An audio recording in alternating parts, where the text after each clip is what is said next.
नमस्कार, ॲडव्होकेट नरेंद्र माधव या चॅनलवरती आपलं सहर्ष स्वागत आहे। आज एक समुपदेशनाच्या अंतर्गत आपण बोलणार आहोत की कायदेशीर समुपदेशन ही एक काळाची गरज बनत असताना कायदेशीर समुपदेशनामुळे येणाऱ्या पक्षकाराच्या जीवनातील अडीअडचणींवर कशा पद्धतीने मात आपल्याला करता येते।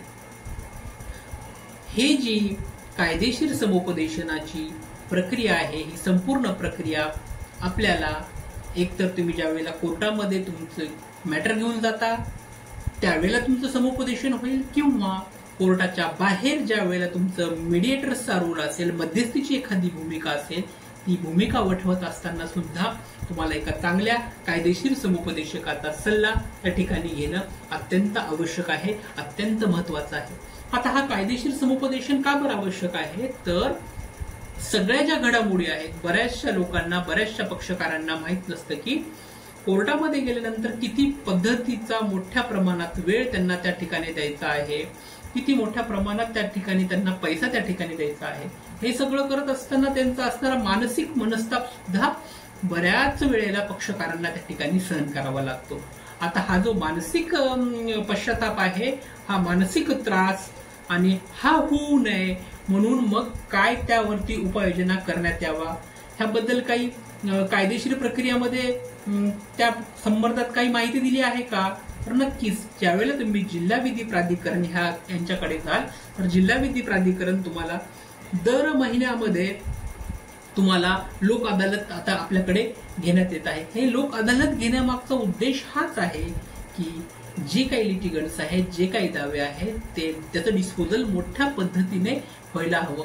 आता दाव्याचं डिस्पोजल का व्हावं, तर जो काही मोठ्या पद्धतीचा लोड, मोठ्या पद्धतीचा ताण ज्युडिशरी किंवा न्यायव्यवस्थेवरती आलेला आहे तो काही प्रमाणामध्ये कमी व्हावा आणि लोकांच्या म्हणजेच पक्षकारांच्या मानसिक स्थितीचा ताण कमी होऊन तो निपटारा आहे तो मोठ्या प्रमाणात झाल्यावर पक्षकाराची मानसिक स्थिती सुधारेल, असा त्यामागचा उद्देश जिल्हा विधी प्राधिकरणाअंतर्गत जे काही विधी शिबिर आपल्याकडे गावोगावी महाविद्यालयामध्ये जनजागृती होते त्याचा देखील लाभ मोठ्या प्रमाणावरती जनसामान्य माणसांनी घ्यायला हवा। आता हे जी समुपदेशनाची प्रक्रिया आम्ही राबवत असतो, ही समुपदेशनाची प्रक्रियाचा आमचा उद्देश हा आहे की प्रत्येक पक्षकाराला होणारी मानसिक स्थित्यंतर, मानसिक पश्चाताप, मानसिक त्रास या सगळ्यातनं बाहेर काढून त्यांना कायदेशीर दृष्ट्या देण्यात येणारा योग्य असा सल्ला म्हणजे कायदेशीर समुपदेशन होय।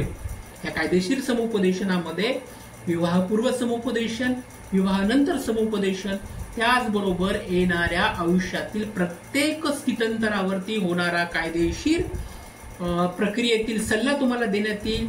हा संपूर्ण सल्ला तुम्हाला समुपदेशनाच्या अंतर्गत तुमच्या मानसिक, शारीरिक गोष्टीचा अभ्यास करून शास्त्रोक्त पद्धतीने आपल्यापर्यंत देण्याचं काम आम्ही वैजनाथ समुपदेशनच्या अंतर्गत करत आहोत।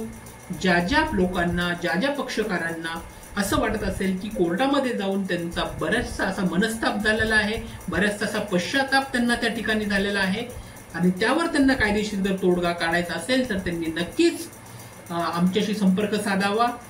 लवकरात लवकर त्यांच्या मानसिक, शारीरिक आणि आर्थिक स्थितीचा अभ्यास करून त्यांना ह्या होणाऱ्या व्यापातनं मोकळं करण्याचं काम आम्ही वैद्यनाथ समुपदेशन या अंतर्गत करत असतो। तर मोठ्या पद्धतीने बऱ्याचशा पक्षकारांनी ह्या अंतर्गत आमच्याकडे यावं आणि त्यांचं असणारं मानसिक आणि शारीरिक आणि आर्थिक स्थित्यंतर, आर्थिक स्थितीचा संपूर्णपणे होणारा व्याप, होणारा ताण त्यांनी थांबवावा अशी अपेक्षा बाळगतो। धन्यवाद।